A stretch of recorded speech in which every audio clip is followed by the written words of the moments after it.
ಆಳಂದ ಕ್ಷೇತ್ರದಲ್ಲಿ ವೋಟ್ ಚೋರಿ ಪ್ರಕರಣಕ್ಕೆ ಸಂಬಂಧಪಟ್ಟಂತೆ ಮಾಜಿ ಶಾಸಕ ಆಗಿರುವ ಒಂದು ಪುತ್ರನಿಗೆ ಈಗ ಎಸ್ಐಟಿ ನೋಟಿಸ್ ಅನ್ನು ಕೊಟ್ಟಿದೆ.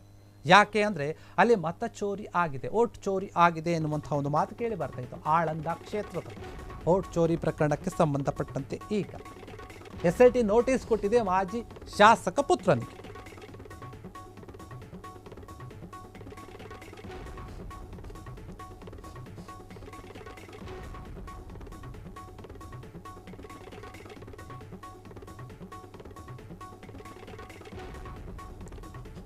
ಆಳಂದ ವೋಟ್ ಚೋರಿ ಪ್ರಕರಣಕ್ಕೆ ಸಂಬಂಧಪಟ್ಟಂತೆ ಮಾಜಿ ಶಾಸಕ ಪುತ್ರನಿಗೆ ಎಸ್ಐಟಿ ನೋಟಿಸ್ ಕೊಟ್ಟಿದೆ. 2023ರ ಒಂದು ಚುನಾವಣೆಯಲ್ಲಿ ಆಳಂದ ಕ್ಷೇತ್ರದಲ್ಲಿ ಮತ ಚೋರಿ ಆಗಿತ್ತು ಎನ್ನುವಂತಹ ಒಂದು ಆರೋಪ ಕೇಳಿ ಬಂತು. ಇದನ್ನು ರಾಹುಲ್ ಗಾಂಧಿ ಅವರೇ ಹೇಳಿದ್ರು. ಈ ವೋಟ್ ಚೋರಿ ಪ್ರಕರಣ ರಾಜ್ಯದಲ್ಲಿ ಭಾರಿ ಸದ್ದು ಕೂಡ ಮಾಡಿತ್ತು. ರಾಹುಲ್ ಗಾಂಧಿ ಅವರು ಇಂಚಿಂಚಾಗಿ ಎಲ್ಲ ಮಾಹಿತಿಯನ್ನು ಜನರ ಮುಂದೆ ಇಟ್ಟಾಗ ಹೌದು ನಿಜಕ್ಕೂ ಕೂಡ ಹೀಗಾಗಿದೆಯಾ ಅಂತ ವೋಟ್ ಚೋರಿ ಪ್ರಕರಣ ಸಂಬಂಧ ಎಸ್ಐಟಿ ಈಗ ತನಿಖೆಯನ್ನು ಮಾಡೋಕ್ಕೆ ಮುಂದಾಗಿದೆ. ಮೊಹಮ್ಮದ್ ಅಶ್ಫಾಕ್ ಏನಿದ್ದಾರೆ ಮತ್ತು ಅವರ ಒಂದು ಮೊಹಮ್ಮದ್ ಅಕ್ರಮ್ ಅವರಿಗೆ ಎಸ್ಐಟಿ ವಶಕ್ಕೆ ಪಡೆದುಕೊಂಡು ತನಿಖೆಯನ್ನು ಮಾಡುತ್ತಾ ಇದೆ. ಈಗ ಎಸ್ಐಟಿಯಿಂದ ಆಳಂದ ಕ್ಷೇತ್ರದ ಮಾಜಿ ಶಾಸಕರ ಒಂದು ಪುತ್ರರಿಗೆ ಎಸ್ಐಟಿ ನೋಟಿಸನ್ನು ಕೊಟ್ಟಿದೆ. ಆಳಂದ ಮಾಜಿ ಶಾಸಕ ಆಗಿರುವಂತಹ ಸುಭಾಷ್ ಗುತ್ತೇದಾರ್ ಪುತ್ರ ಹರ್ಷ ಗುತ್ತೇದಾರ್, ಮಾಜಿ ಜಿಲ್ಲಾ ಪಂಚಾಯತ್ ಸದಸ್ಯರಾಗಿರುವಂತಹ ಹರ್ಷ ಗುತ್ತೇದಾರ್ ಅವರೇನಿದ್ದಾರೆ ಅವರ ಒಂದು ವಿಚಾರಣೆ ನಡೆಸ್ತಾ ಇದೆ. ವಿಚಾರಣೆಗಾಗಿ ಜನಪ್ರತಿನಿಧಿಗಳ ನ್ಯಾಯಾಲಯಕ್ಕೆ ಖುದ್ದು ಹಾಜರಾಗುವಂತೆ ನೋಟಿಸನ್ನು ಕೊಟ್ಟಿರುವಂಥದ್ದು, ಸೂಚನೆಯನ್ನು ಕೊಟ್ಟಿರುವಂಥದ್ದು. ಆಳಂದ ಶಾಸಕ BR ಪಾಟೀಲ್ ವೋಟ್ ಚೋರಿ ಬಗ್ಗೆ ದೂರು ಕೊಟ್ಟಿದ್ದರು. ಆಳಂದ ಕ್ಷೇತ್ರದಲ್ಲಿ ದಲಿತ ಮತ್ತು ಅಲ್ಪಸಂಖ್ಯಾತ ಸಮುದಾಯದ ಸುಮಾರು 6,000 ಮತಗಳನ್ನು ತೆಗೆದುಹಾಕುವಂಥ ಪ್ರಯತ್ನವನ್ನು ಎಸಗಲಾಗಿದೆ ಎನ್ನುವಂಥ ಆರೋಪವನ್ನು ಕೇಳಿ ಬಂದಿತ್ತು. ಈ ಆರೋಪದ ಹಿನ್ನೆಲೆ ರಾಜ್ಯ ಸರ್ಕಾರ ಎಸ್ಐಟಿಯನ್ನು ರಚನೆ ಮಾಡಿ ನೀವು ತನಿಖೆಯನ್ನು ಮಾಡಿ ಅಲ್ಲಿರುವಂಥ ಒಂದು ಸತ್ಯಾಂಶ ಏನಿದೆ ಅದನ್ನು ಹೊರಗೆ ತನ್ನಿ ಅಂತ ಹೇಳಿತ್ತು. ಈ ಒಂದು ವಿಚಾರವಾಗಿ ಎಸ್ಐಟಿ ಅಧಿಕಾರಿಗಳು ತನಿಖೆಯನ್ನು ಮಾಡ್ತಾ ಇದ್ದಾರೆ.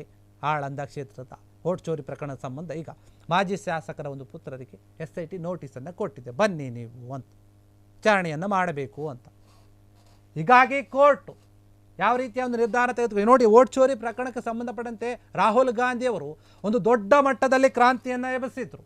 ಬೆಂಗಳೂರಿನ ಮಹದೇವಪುರ ಕ್ಷೇತ್ರ ಏನಿದೆ ಆ ಕ್ಷೇತ್ರದಲ್ಲಿಯೂ ಕೂಡ ವೋಟ್ ಚೋರಿ ಆಗಿದೆ. ಅದಾದ ಮೇಲೆ ಆಳಂದ ಕ್ಷೇತ್ರದಲ್ಲಿಯೂ ಕೂಡ ವೋಟ್ ಚೋರಿ ಆಗಿದೆ. ಸುಮಾರು 6,000 ಮತಗಳನ್ನು ಮತಗಳತನ ಮಾಡಲಾಗಿದೆ ಅಂತ ಆರೋಪಿಸಿದ್ರು.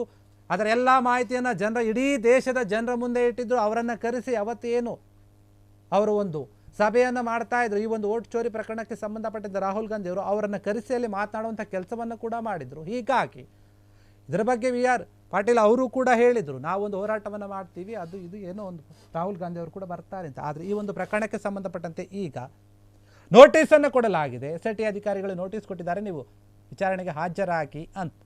ಹೀಗಾಗಿ ಏನಾಗುತ್ತೆ ಈ ಒಂದು ವಿಚಾರ ಅಂತ ಗೊತ್ತಿಲ್ಲ. ವೋಟ್ ಚೋರಿ ಪ್ರಕರಣದ ಬಗ್ಗೆ ಸಾಕಷ್ಟು ಅನುಮಾನಗಳಿತ್ತು, ಕೇಳಿ ಬರ್ತಾ ಇದೆ. ನಿಜಕ್ಕೂ ಕೂಡ ಆಗಿದೆಯಾ ಇಲ್ವಾ ಎನ್ನುವಂಥ ಮಾತು ಕೇಳಿ ಬರ್ತದೆ. ಹೀಗಾಗಿ ಈ ಒಂದು ಎಸ್ಐಟಿ ಅಧಿಕಾರಿಗಳು ನೋಟಿಸ್ ಕೊಟ್ಟಿದ್ದಾರೆ. ಮೊಹಮ್ಮದ್ ಅಶ್ಫಾಕ್ ಮತ್ತು ಮೊಹಮ್ಮದ್ ಅಕ್ರಮ್ರನ್ನು ಎಸ್ಐಟಿ ವಶಕ್ಕೆ ಪಡೆದು ತನಿಖೆಯನ್ನು ಮಾಡ್ತಾ ಇದೆ ಅಂತೆ.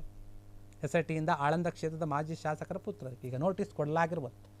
ಆಳಂದ ಮಾಜಿ ಶಾಸಕ ಸುಭಾಷ್ ಗುತ್ತೇದಾರ್ ಮತ್ತು ಹರ್ಷ ಗುತ್ತೇದಾರ್ ಏನಿದ್ದಾರೆ ಜಿಲ್ಲಾ ಪಂಚಾಯತ್ ಸದಸ್ಯರಾಗಿದ್ದಾರೆ. ಹರ್ಷ ಗುತ್ತೇದಾರ್ ಅವರನ್ನು ವಿಚಾರಣೆಗಾಗಿ ಕರೆದಿದೆ ಜನಪ್ರತಿನಿಧಿಗಳ ವಿಶೇಷ ನ್ಯಾಯಾಲಯಕ್ಕೆ. ಖುದ್ದು ನೀವು ಹಾಜರಾಗ್ರಿ ಅಂತ ಸೂಚನೆಯನ್ನು ಕೊಟ್ಟಿದೆ ಅಂತ. ಆಳಂದ ಶಾಸಕ BR ಪಾಟೀಲ್ ವೋಟ್ ಚೋರಿ ಬಗ್ಗೆ ಅವರು ದೂರು ಕೊಟ್ಟಿದ್ರು. ನೋಡಿ, ನನ್ನ ಕ್ಷೇತ್ರದಲ್ಲಿ ಈ ರೀತಿಯಾಗಿ ಆಗಿದೆ, ಮತಗಳ್ಳತನ ಆಗಿದೆ, ಅದರ ಬಗ್ಗೆ ನೀವು ತನಿಖೆ ಮಾಡಿ ಅಂತ ಹೇಳ್ತಾರೆ. ಅದು ರಾಹುಲ್ ಗಾಂಧಿಯವರು ಹೇಳಿದ ಮೇಲೆ ಈ ಒಂದು ವಿಚಾರಗಳನ್ನು ಜನರ ಮುಂದೆ ಇಟ್ಟ ಮೇಲೆ ಹೌದು ಈ ರೀತಿಯಾಗಿ ನಿಜಕ್ಕೂ ಕೂಡ ಆಗಿದೆ, ಹೀಗಾಗಿ ತನಿಖೆ ಆಗಲಿ ಅಂತ ಕೇಳಿರ್ತಾರೆ, ದೂರು ಕೊಟ್ಟಿರ್ತಾರೆ. ಈ ಸಂಬಂಧ ಸರ್ಕಾರ ಕೂಡ ಎಸ್ಐಟಿಯನ್ನು ರಚನೆ ಮಾಡಿ ತನಿಖೆ ಮಾಡಿ ಅಂತ ಆದೇಶ ಕೊಟ್ಟಿರ್ತಾರೆ. ಅದೇ ಒಂದು ವಿಚಾರವಾಗಿ ಈಗ ನೋಟಿಸ್ ಜಾರಿ ಆಗಿರುವಂಥದ್ದು. ಕ್ಷಣ ಕ್ಷಣದ ಸುದ್ದಿಗಳಿಗಾಗಿ ಫ್ರೀಡಂ ಟಿವಿ ಸಬ್ಸ್ಕ್ರೈಬ್ ಮಾಡಿ, ಲೈಕ್ ಮಾಡಿ ಹಾಗೂ ಫಾಲೋ ಮಾಡಿ. ಹೊಸ ಸುದ್ದಿಗಳ ನೋಟಿಫಿಕೇಶನ್ಗಾಗಿ ಬೆಲ್ ಐಕಾನ್ ಮೇಲೆ ಕ್ಲಿಕ್ ಮಾಡಿ.